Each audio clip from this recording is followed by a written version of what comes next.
this mad dictator, and I'm going to rip into him now, this mad dictator has grossly miscalculated.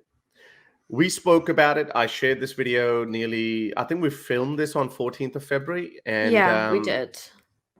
And I think we recently put it up there. If you look it up, why are Muslims supporting Putin? Western Muslims, for sure, especially, why the Western Muslims? Oh, well, even Pakistani Muslims too. But Western Muslims, but my specific thing that day was Western. I think I asked you, I was like, wow, I'm hearing so much of this from Muslims in England. Yeah, and everywhere too. Why they're doing it? Because, and this is very frustrating, that they live in the West. It's not like a child living in Yemen or Afghanistan and Pakistan are dying, thinking that, whatever the miserable lives are somehow caused by the Western imperialistic agenda or something. These people living in the West, they've made great lives. They're doctors, engineers, educated people, made taken full advantage of the liberal Western democracies, and yet they're willing to get in bed with Putin. Why? It's the only thing that makes sense to me is that their hatred for the West. That's it. It's just out of spite. They consider any criticism of like Russia or Putin or like Russia's policy, because it naturally is contrary to America's stance, that we are literally just taking on this like supremacist, imperialistic, colonial propaganda that the West is giving us. Do you know what I mean? Exactly. And they want to blame everyone. And on Twitter, I was looking at, they were showing these photos of the ruined buildings. Iraq, Afghanistan, Libya, Syria, Bosnia, Chechnya, Palestine. And they're throwing everything in there. So I'll just give you a basic rundown. And, call me whatever you want. Call me a sucker for the West or whatever. But I believe in liberal democracy. And we can criticize the United States. And that's the beauty of it. We can call out George W. Bush. We can call him a war criminal. We can call him anything we want. That's the beauty of the Western world, that we can do all of that, and our heads will remain above our shoulders. Go try that in China. Go try that in Russia. If you acknowledge there is no free press or freedom of speech in Russia and China, then you cannot buy their official narrative. You cannot buy what comes out of CCTV or RT. You cannot buy that. This is a simple, basic, clear thinking. Okay, you don't need to know a lot about Russian history or whatever. If you understand this bit, then this is it. Because whatever they're saying, oh, it's a Western propaganda. First, they were saying, and the video that I shared with you, at that point, they were saying, it's all Western hype. It's all Western propaganda. Putin is not going to go in. No, he just brought, he was just having a mad wedding party or something in Belarus or Eastern Ukraine, on the borders of Eastern Ukraine and in Crimea. What was he doing with 150,000 or 100,000 troops? Of course, he was willing to invade. Yes, we were 50-50 because we don't know. But America was consistent that the invasion is imminent. It's imminent. It's coming. We're like, okay, looks like it. Because I know how it works. It could be wrong. US can get things wrong, but there's no propaganda. You do the best with intelligence. You do your best with limited information. You pick up the pieces and you draw a picture to the best of your ability. So that was always going to happen.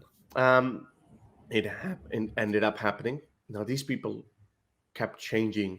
They said, well, Ukraine. First they said that this Donbass region, it belongs to the Eastern Ukraine. That belongs to Russia. Ukraine breached the Minsk II agreement. No, it didn't. Both sides breached the Minsk II agreement, and on large part, the Ukrainian side actually kept to it.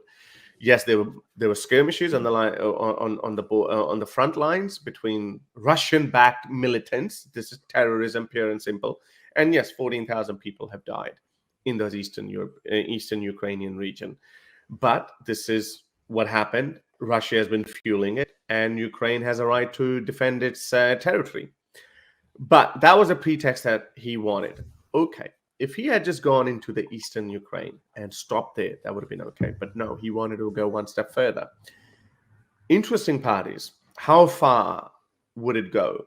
Now, unprecedented sanctions have been placed on Russia.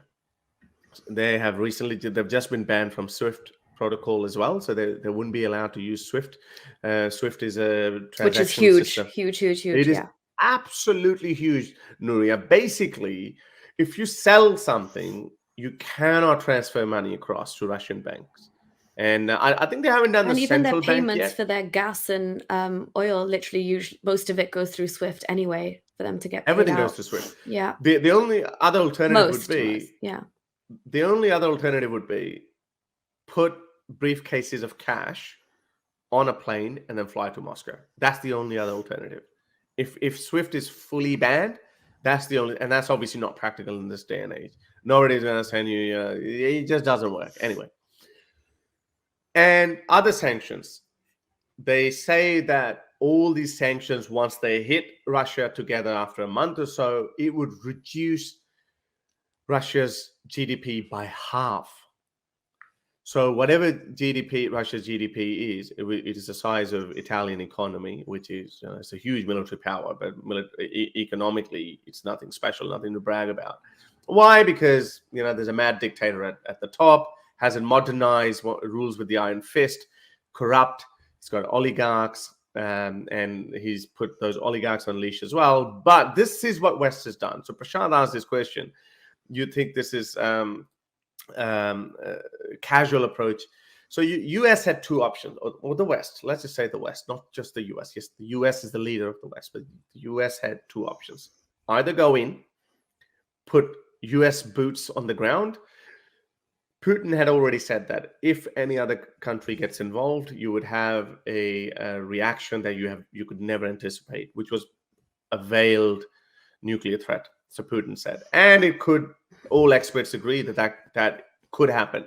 Okay, so the US said, okay, well, you're not a part of NATO, but we're going to give you all kind of support, but we're just not going to get directly involved.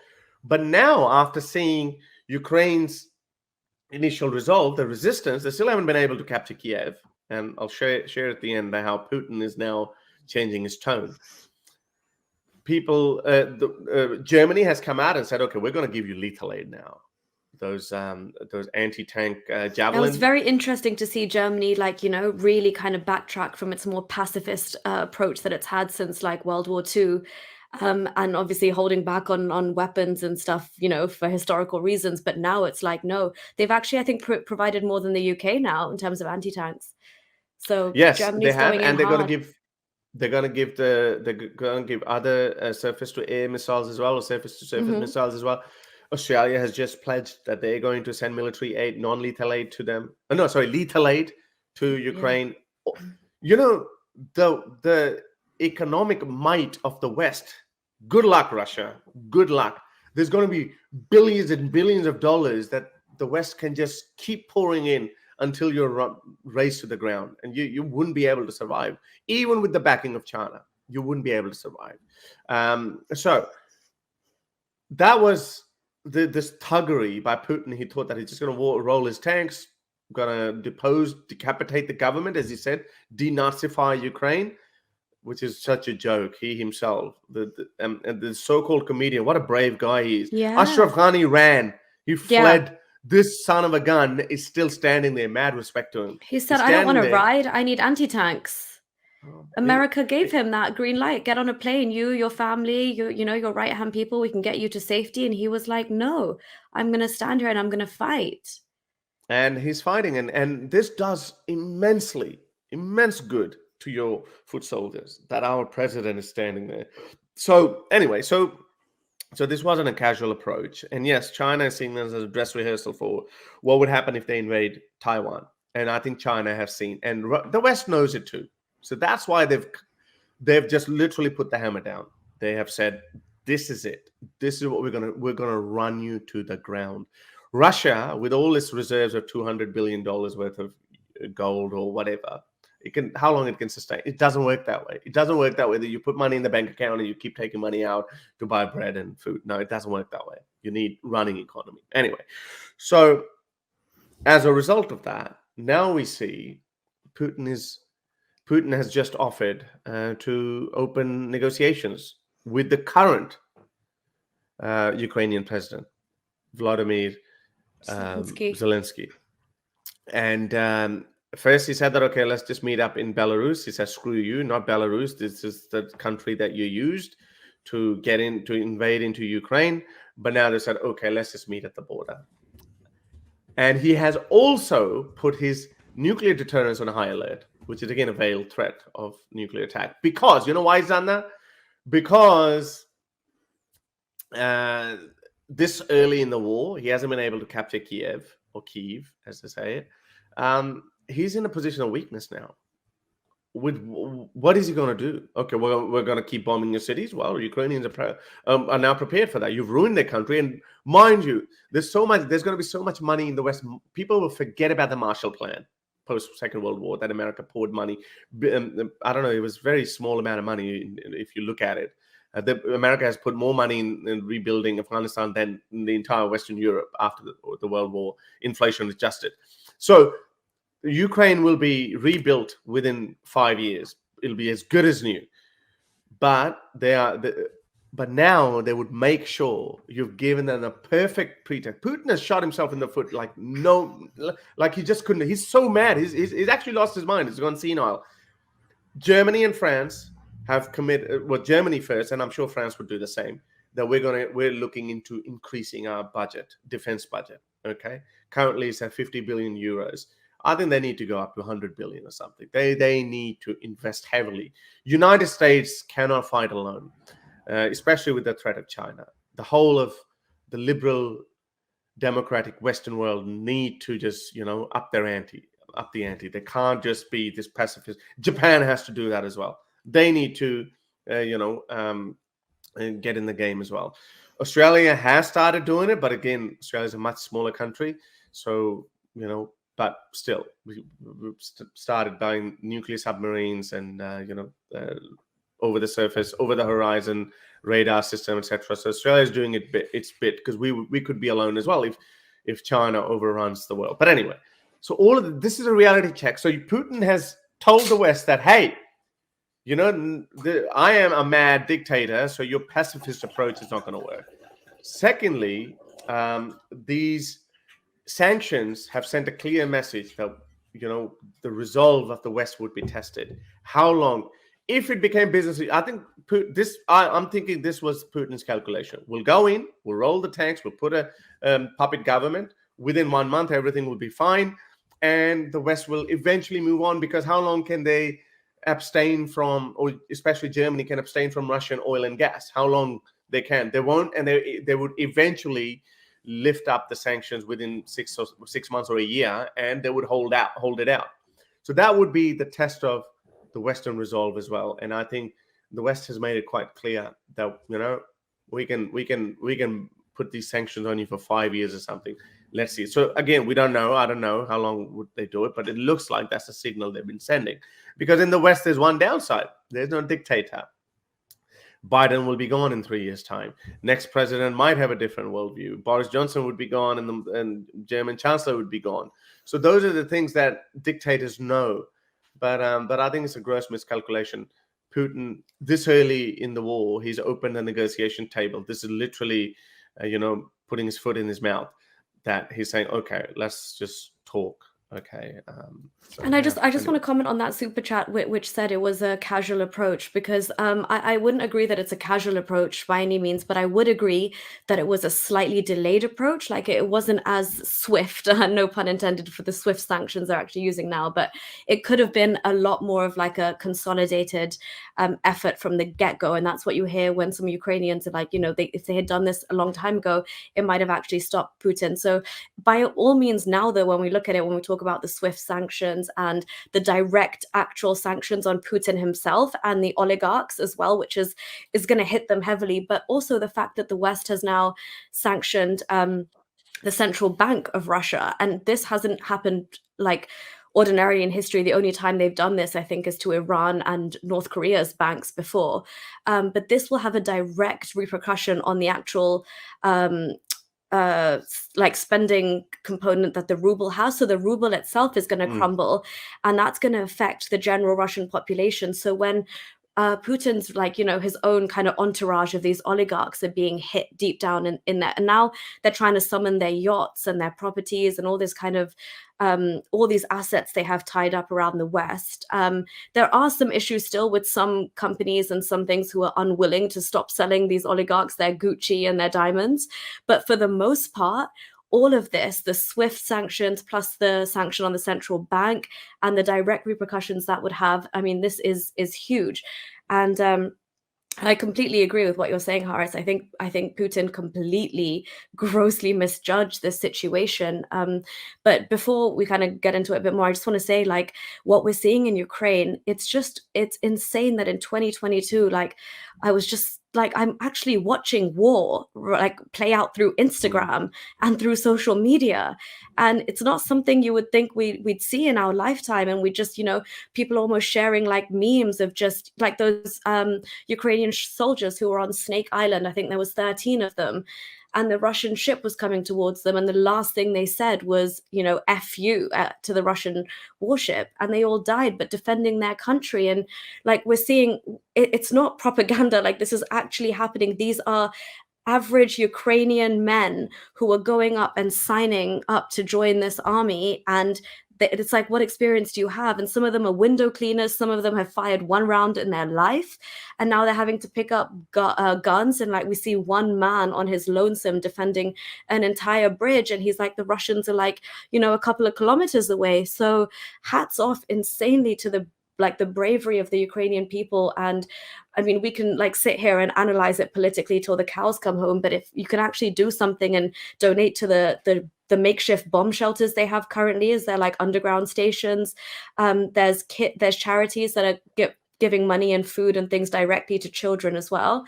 So there are things that we can do. But just to quickly give my point before we go into taking calls and talking about it, I do think, Putin also severely misjudged the situation. I think this madman is living in a pre-91, 92 kind of world in which like he still has this vision of the USSR, in which at that time Ukraine was a part of it. And he's literally... Obviously, he's controlling all his like state media, and so he's able to feed that narrative to the general Russian population, because they are focused on these completely ridiculous channels that are propped up by Putin himself. And he's literally got these these kind of failed journalists to come on and just preach his narrative, which is what you're seeing with RT. And there is definitely a call to ban those things. And we're having discussion in the UK today, and they said that in a democracy, we're not able to ban media outlets. Again, that's the beauty of democracy. You're going to hear any side and both sides, even if that side is ridiculously full of lies. I mean, the fact that Putin can stand there and say these are drug addicts and they're neo-Nazis, he's saying that word when Zelensky himself is a Jew, like that poetic irony is not lost on you, Putin. Like, you're literally the one acting like Hitler here. So he's the one. Yeah, he's the Hitler in this. Yeah, exactly. So it backfired really, really heavily. And I do think like it's very reassuring to see Russians, like the average Russian, coming out onto the street and protesting, even knowing that, the kickback and the pushback and the jail time, whatever the consequences they face, are very, very real under Putin's Russia. But they are also now, and this is what we're all seeing, is we all have access to media, which Putin doesn't control. So you can look away from RT and actually see all sides of this and see genuinely, if you are on whichever side, see what the Ukrainian people are saying, see what they want. And all they want is the right to their own future and self-determination and sovereignty.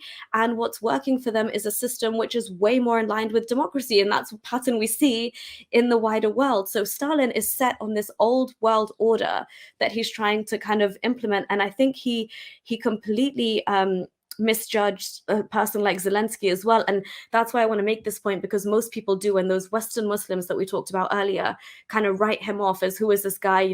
Up until a couple of years ago, he made a living out of telling dick jokes and he was a comedian.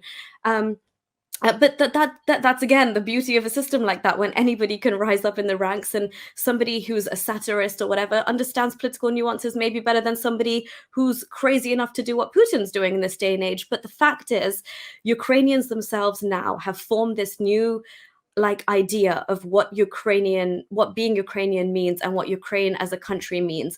And that is so far removed from being a satellite state or part of the sphere of influence of the old USSR.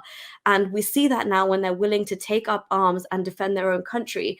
And it's only people like Stalin, who surrounded himself with like sycophants like himself, complete yes men, that he will never hear dissent or any kind of, you know, altering opinion. And that's when you completely like lose your finger and you lose touch with reality, because you are just having your own opinions reinforced. Why are you smirking? Because it's a very I'm smirking because it's a Freudian slip. You keep calling Putin a Stalin. Oh God, do I? I've literally but it's true. I've literally just it's such Stalinist because he's behavior. It behaving is completely, yeah. He's, yeah. But You mentioned about the bravery of Ukrainian people. So let's just talk. And again, yeah. I want to also give a shout out to Russian soldiers and Russian people. I feel for both of them. This is not the old world where in Soviet Union they said the Nazis have got horns over their head and the devils and they look like animals, beasts, and blah blah blah. And then Nazis was saying the same thing about the Russians. Or we know there are humans on both sides. And I'm actually quite surprised. There are a couple of videos coming out of Ukraine. There's another one that I didn't get a chance to, but have a look at this one. This brave woman walks up to this Russian soldier and confronts to him. And look at this. He also behaved as a gentleman in a way that any other era of humanity, she would have been shot straight away. But have a look at this. Які вчення? Звідки ви? Які вчення? Ви що, росіяни? Якого хера ви тут робите? Ну, сейчас наш с вами разговор ни к чему не приведет. Вы оккупанты. Вы фашисты. Вы пришли на нашу землю. Какого хера вы пришли с оружием к нам? Кто сказал? Возьмите семечки, положите сырые, чтобы хоть подсолнухи росли, когда вы здесь ляжете. Сейчас наш разговор ни к чему не приведет. Давайте не будем усугублять эту ситуацию. Пожалуйста. Как усугублять ситуацию? Пожалуйста, не будем усугублять ситуацию. Наш с вами разговор ни к чему не приведет. Ребята, положите в карманы Ничего не семечки. решит наш с вами разговор. Я поняла, положите семечки или семена цветов. Вы здесь семенами ляжете. Сделаю. Вы пришли на мою землю. Хорошо, я вас выслушал. Вы понимаете? Вы оккупанты. Хорошо. Вы враги. Да. И вы уже с этой секунды прокляты. Да. Я вам отвечаю. Все. Теперь послушайте меня. Я вас услышала. Не будем усугублять ситуацию, пройдите. А куда уже усугублять? Вы пришли, блядь, непрошенные твари, конченые. So this woman, Nuria, Brave. yeah. Wow. But again, I'm also getting the feeling, again, not just from this video. There's so many of these videos coming out. Actually, let me share another one with you. Have a look at this one. This is actually kind of sad but funny. One of those ones. You know what? We live in funny times, yeah? Sad and funny at the same time. Have a listen to this one. Сломались, пацаны. Сломались. Можно тащить на Россию обратно. Yeah, I saw this. I love that. It was so candid as well. I love that. But but look at the Russian soldier. He also laughed. Yeah. You know, and I think that shows. Oh, hang on, but listen to the rest of it as well. Да. Ну, у вас пока все на нашей стороне. Ваши и плен сдаются хорошо. Потому что тоже пацаны не знают, куда ехать. И я вот всю колонну пообспрашивал, таких как вы, никто не в курсе вообще, кто куда едет.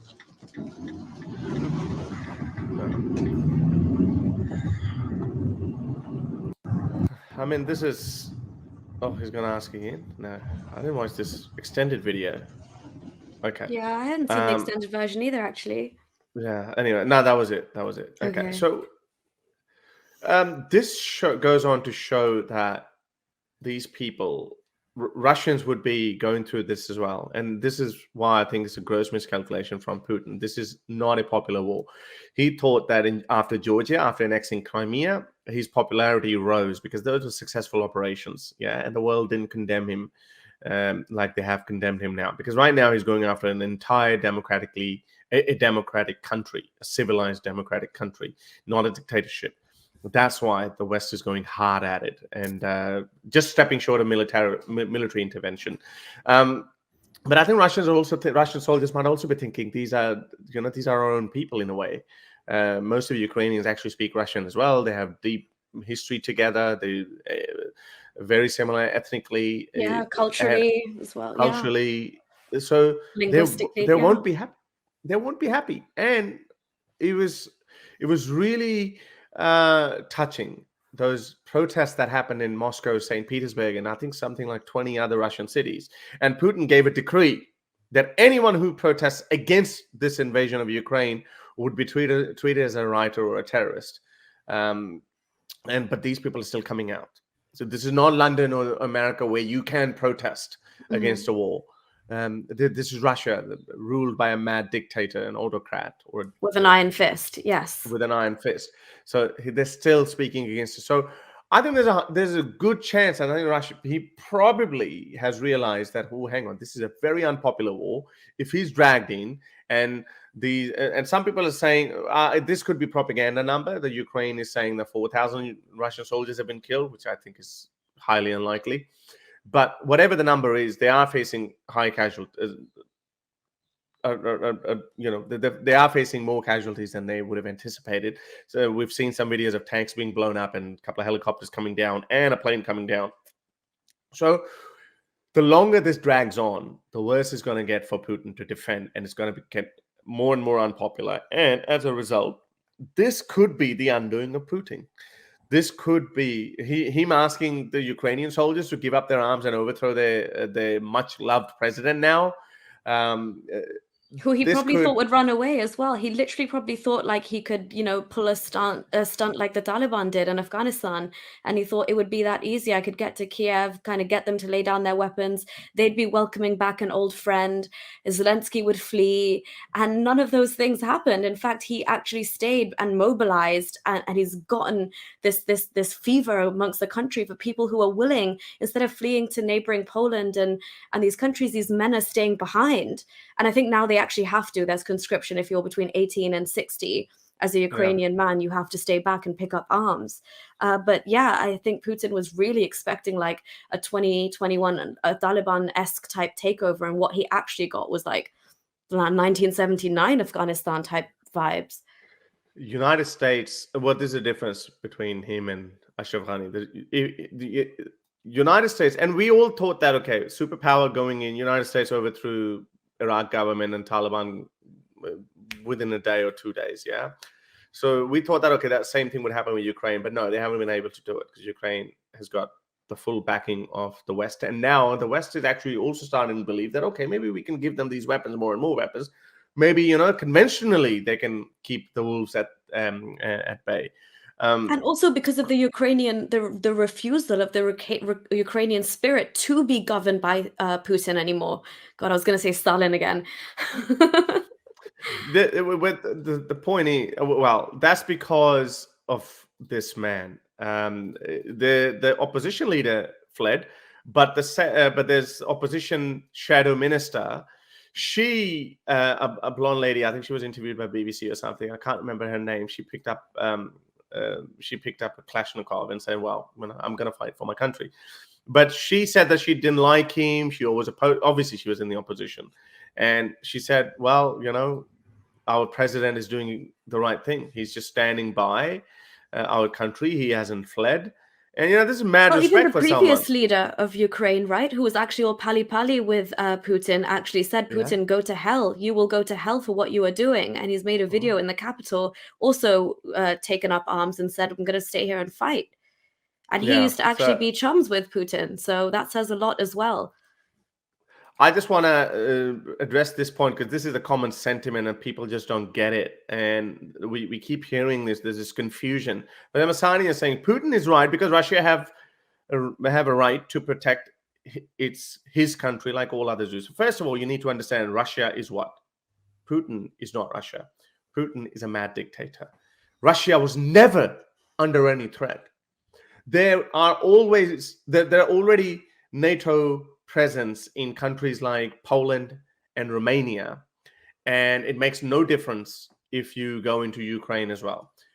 Russia has no right to dictate to Ukraine that you cannot be a part of NATO. By the way, I think it's inevitable Ukraine is now going to become a part of NATO as soon as this war is over, because you've given the evidence that, sorry, you are a threat to us.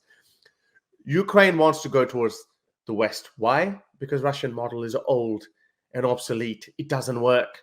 It's autocracy. Their economy is run on old principles, and their economy is dying. That's why Ukraine wants to go towards the European Union. Wherever there's European Union, there's prosperity. The quality of life is higher. So Ukraine has a right to do this. Putin is no one to tell Ukraine that, no, you can't go in the American camp. America is not forcing Ukraine to, hey, we'll bomb you if you don't join NATO. America is not doing that. America has the upper hand, or it's the West, basically. Stop saying America. It's just people just do this just to, isolate the enemy. And they say, well, America is the evil, because it's easier to put the blame on one country rather than the entire civilization. And it's the West. And I'm sorry, the West stands for liberal democracy. And that's what it is. Ukraine is a democracy. And Ukraine has a right. It's like I keep telling these Indians and Pakistanis, would you allow the United States to tell Pakistan that, sorry, you cannot be with China? No. United States has no right to tell Pakistan. Pakistan is a sovereign country. If we want to get in bed with China, although it's a bad idea, then it's their right to do it, especially if Pakistan is a democracy, which it is, proto-democracy. So it's up to Pakistan to decide, just like that it's up to Ukraine to be a part of that. There was no threat to Russia. This is a pretext. There was a fake pretext to war. Putin is just a sore loser because he thinks he knows that. Hang on. Nobody listens to me anymore. Even my immediate neighbors don't. And he's done the same thing with Azerbaijan, with Kazakhstan. He's done the same thing with Georgia. He did the same thing with Ukraine previously in 2014. What was his name? Viktor Polachenko or something. That guy was a Russian Putin's puppet. He fled in 2014 and then obviously invaded in Crimea. So he's done the same thing. He did that with Chechnya. He installed his own puppet dictator who abused human rights there. In Belarus did the same thing as well. He wanted to do the same with Ukraine. I'm sorry, Ukraine is headed towards democracy. So no, there was no threat to Ukraine, to Russia, as if there was intelligence reports. Yeah, the NATO is going to invade into Russia through Ukraine. Yeah, right, as if. So it's just a bullshit sentiment from you, which is stemming only based on false propaganda and sore loser and butthurt anti-Western propaganda, which is you hate the West, you blame the West for all your problems when you don't look in the mirror. You don't have democracies in your country. You haven't put your people before your leader's own self-interest. Putin, by the way, is worth $200 billion, and I think the personal sanctions on him might have hurt him as well, because he's got officially he only gets $140,000 a year and has two little rundown apartments in Moscow, apparently.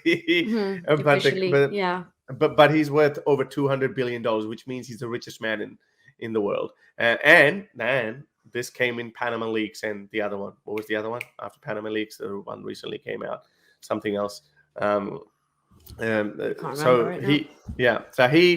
He is a corrupt, mad dictator. The only question was how long the Western sanction can stay on him and he will lose his nerves. And I think he's already losing his nerves. He's a crazy senile old man. But anyway. Well, Haris, I have another comment for you on the back of that. Sure. I think you'd like to address. So this is what Matthew Simard is saying.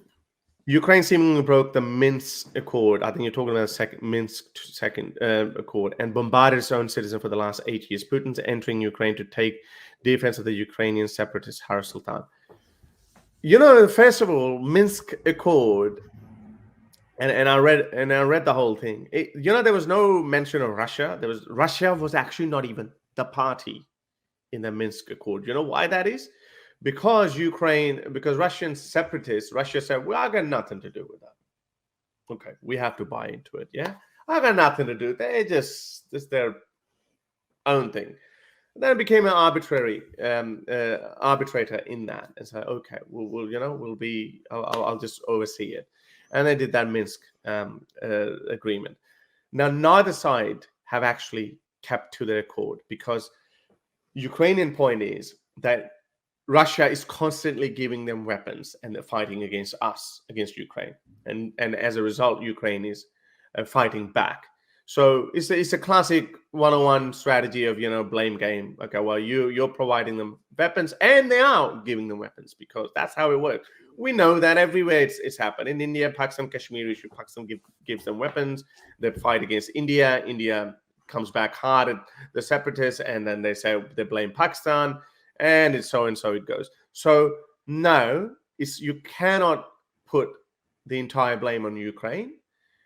Russia has been constantly giving them weapons, and yes, as a result, they I think the number is somewhere around 10 to 14,000 people have died, and a lot of Ukrainian-speaking people have died in that too, because they also live there. But yes, overwhelming majority would have been the Russian-speaking people. But again, why? You have to understand, if there is a separatist movement going on, unfortunately, there is only one, according to international law, by military force, you cannot change the borders anymore. This is not the 20th century anymore. You have to go through UN. Yes, UN is weak, ineffective. The world doesn't listen to them. And again, there's a Western hegemony in the UN. Sorry, bad luck. That's just how it is. And again, as I said, I'm willing to give you extra discount that, okay, even if Russia had just taken the Donbass region, those two provinces that Russia said, okay, we are. How hilarious was that? That, okay, we've gone, we've recognized them as separate independent countries, and now we're sending peacekeeping troops. You know, Putin sent peacekeeping troops, and those peacekeeping troops invaded deep into Ukrainian territory. So that just tells you how from the north, east, and south as well. So it's everywhere. Yeah, everywhere. So no, you can't put the entire blame on Ukraine for breaking the Minsk Agreement. Russia was not even a party. There's nowhere in the agreement the word Russia even comes up, and they carefully concocted it because Russia didn't want to take the blame for it. Anyway, let's just get on with it. I think we'll just take a couple of calls on this. I knew this would happen with Russia. Sense. So we'll just take Sheikh, who is our good old friend. What would you like to say? Do you have do you have a Ukrainian hat as well? Yeah, the National Police gave this to me when I was in Kiev. You've been everywhere, haven't you? You've been to Pakistan, you've been to Afghanistan, I lived in Venezuela for 4 years, and then I worked in I think 47 countries around the world. Anyway, I was about to say, so it seems like every country that you go to ends up having a war. So maybe there is a deep conspiracy organized by the United States, but then you said 47 countries. So obviously that's not true. No, I'm a jinn. Everywhere I go turns to shit after I leave.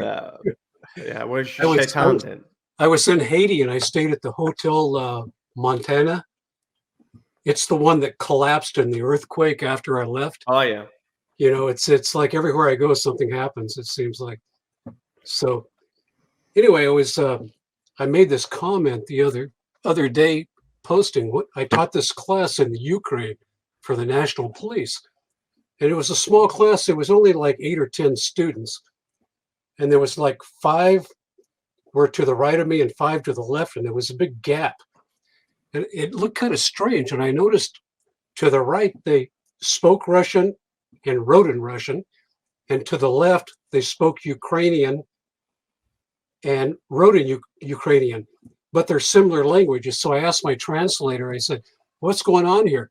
And he said, oh, those guys on the right are from Eastern Ukraine. They're Russians. And those on the left are Ukrainians. And they said, we think we're going to lose Crimea here soon, because this was in January 2011. And a few years later, they were right. They lost it. And I never expected Putin to do this, but I think he's got a lot in common with Biden. I think he's a little senile. He's not quite all there.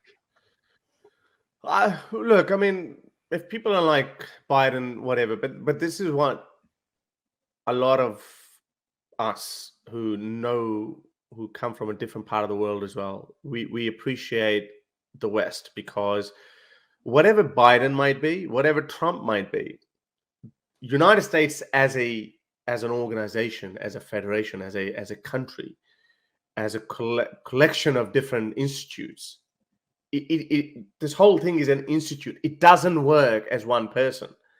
And that's why even if you get a mad president or senile president, overall policies of the United States won't really impact as much, because America is run on an idea of freedom and democracy. And I was saying that in my Urdu stream, that people compare Iraq and Afghanistan and all of this. And I'm not even going to go in Syria and whatever. Well, sorry, if Syrian people are standing up to a dictator, Bashar al-Assad, the United States feels the need to help them out, because otherwise they can't let a dictator drop bombs on people. So that's why US gets involved and people get upset. But if the US doesn't get involved, then they get upset anyway. But US doesn't get involved in every conflict. That's true as well, because US only gets involved in countries, in dictators that it doesn't really get along well. So, and that's fair enough. I mean, you don't have to poke your nose in every equatorial, what is this? What's the corrupt African tiny nation, Equatorial Guinea or something like that? It's run by a dictator and it's just sucking oil out of them. And ExxonMobil has a huge oil drilling plant there, and they get on with it. US is not going to bomb them because it doesn't matter, yeah? And the people are suffering there. So US can't be held accountable for that. But US can be held accountable if it doesn't get involved, if Bashar al-Assad is dropping bombs at rebels who want to overthrow a mad dictator. Now, fair enough. Now it just went in a different tangent. They ended up becoming ISIS. Sorry, oopsie. And that's America's fault. Libyan people stood up against Muammar Gaddafi, and Libyan people, no John, no Joseph, no Matthew, were the ones who were dragging him out of the sewer pipe or wherever he was hiding, and they killed him. They were the local Libyans. Yes, they were given arms, they were given military support by the West, just much like how America is doing that now with the Ukrainians, because America is run on an idea of democracy and freedom. And that's why America has to get involved. So these people don't get it. These people, so whether it's run by, I reckon if Trump was in power, still same thing would have happened.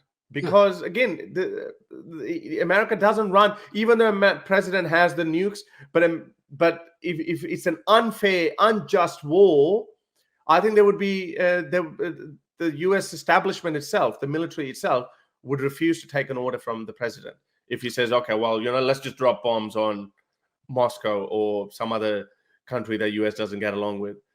But Putin has a tendency, because it's a one-man show.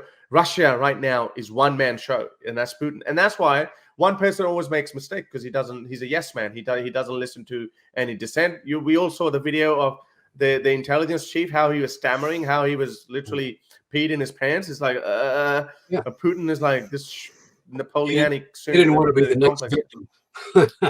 Yeah, you're right. We have good presidents, we have bad presidents, but there's a core group of people, basically bureaucrats in Washington, D.C., that makes everything work.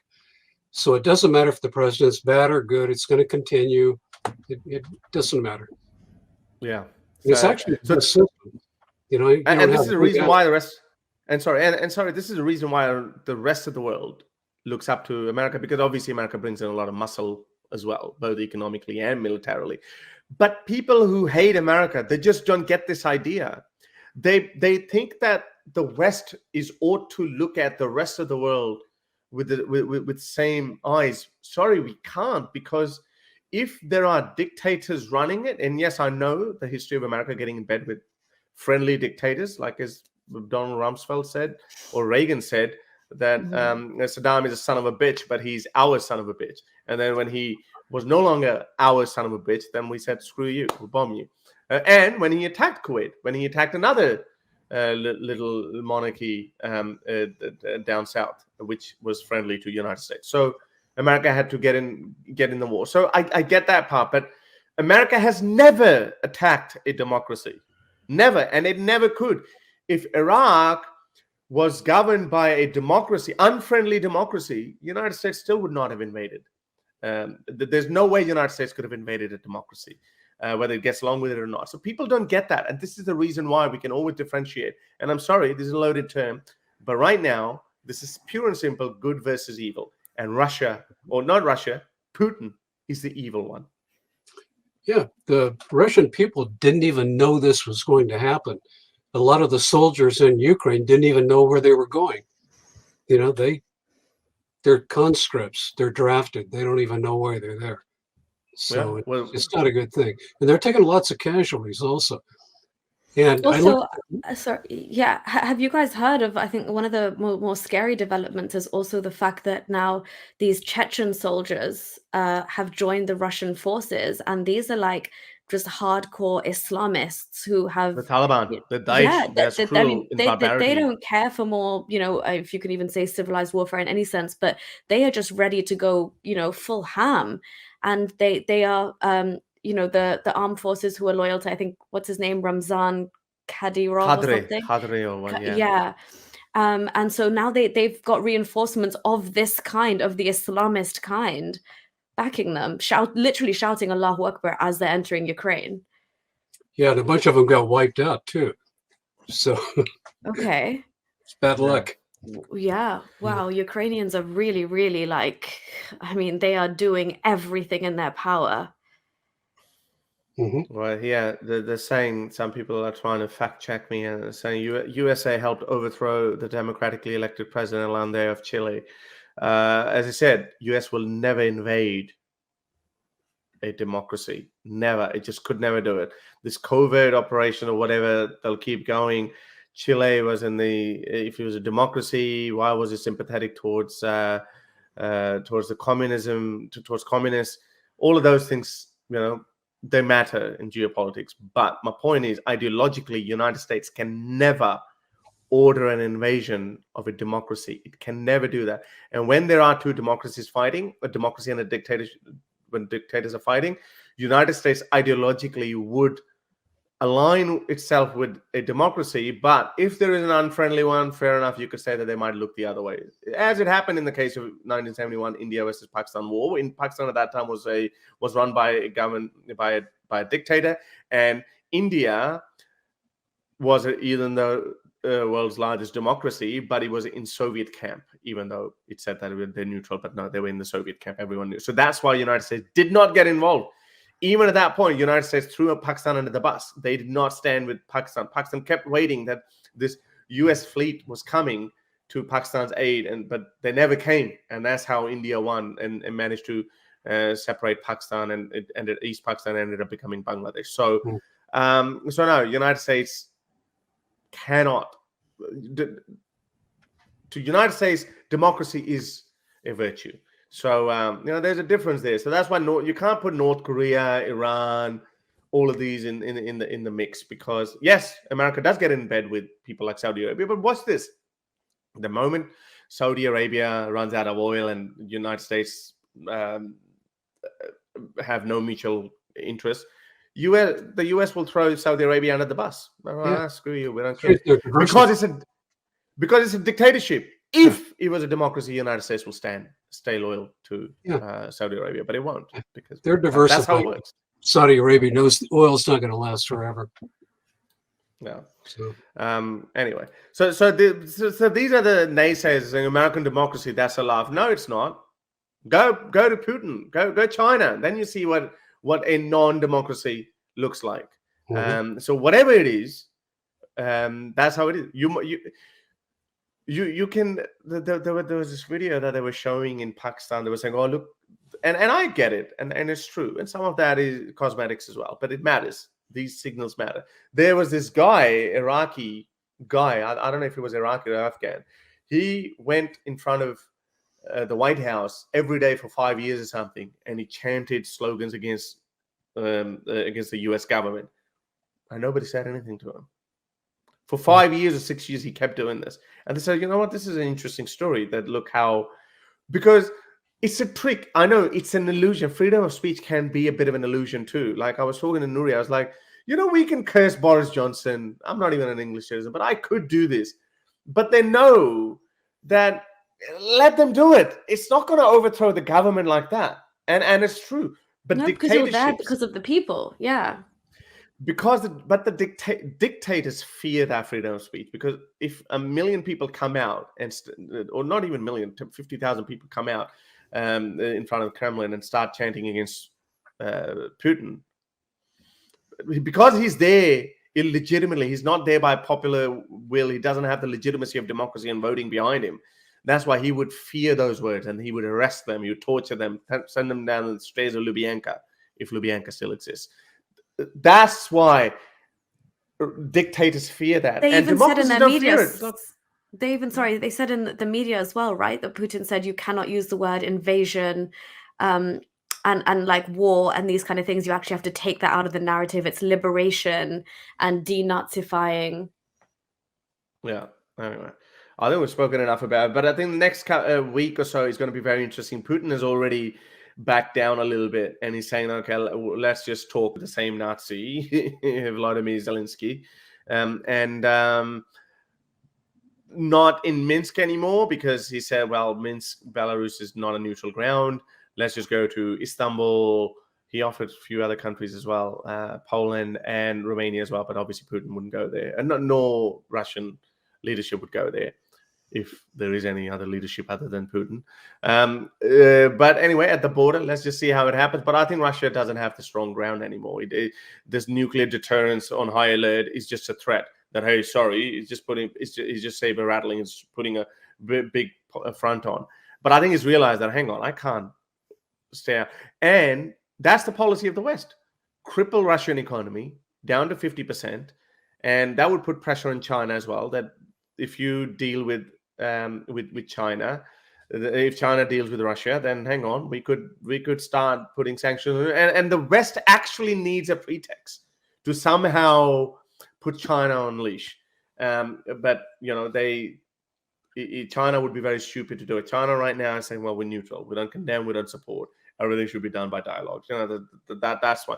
But China is looking at it. Okay, how does Russia stand out? Because China would probably want to do the same with Taiwan. And US, some people say the US might get involved militarily, but others say probably not. It's just, I think time will tell. But if US gets involved militarily, US will face significant losses. But anyway, I'm not the expert myself, but I do listen to a lot of military experts about all this war gaming of the. So yeah. So anyway, all right.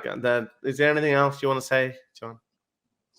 Well, I would say that the only good thing coming out of this with Russia is the fact that Russia has 10 times the troops, artillery, tanks, air force that the Ukrainians do, and yet they're not doing well. So China wants to invade Taiwan, and they're looking at this, and they're saying that's going to be us if we attack Taiwan. They're dug in. In the military, they tell you need a 4-to-1 advantage in order to invade someone, because they're dug in and you aren't. You're going across open territory. So China may be looking at this and saying, wait a minute, the Japanese hate us. They're going to come to the aid of Taiwan for sure. So are the Americans, because Biden already said that. So they're looking at that thinking, maybe this wouldn't be a good idea to invade Taiwan. So that's one good thing that probably came out of this. The only one I can think of. Yeah, I think so too, because if Russia backs down this early in the war, that just says, sorry, this is a different world. You cannot you can't just use a military muscle. You just can't. And it's a warfare of economies. And European Union, Europe is still the largest market in the world. There's 700 million people live there. Per capita, they're the richest on any other continent. And obviously, second biggest market is the United States. So if you're cut off from them, your economy is crippled. Where's China sell its good to? India? India wouldn't buy it either. Russia? Well, Russia is poor itself. So that's it. It's there's no use just having the thousands of tanks and fighter jets or whatever. You can't just win. This is a different world we live in. That's what Russia needs to understand. And all these dreamers, well, Muslims are not even in the count, but they're still glorified. They still think along the lines of 1400 years ago. Anyway, last question for you, John. Are you a veteran? I think he's told the story before. But, I was in the Marine Corps. He's in the Marine Corps. So Uh-huh. that's why we always enjoy having his input. But thank you very much for coming, John. And I hope we'll probably chat again, because I think the situation would be vastly different next week this time. Okay. Thank you. All right. Thank you so All right, much. ciao. Take care. Bye-bye. Bye. All right. If you like these videos and want to support me in my activism, then you can support me on Patreon or PayPal. Stay free, everyone.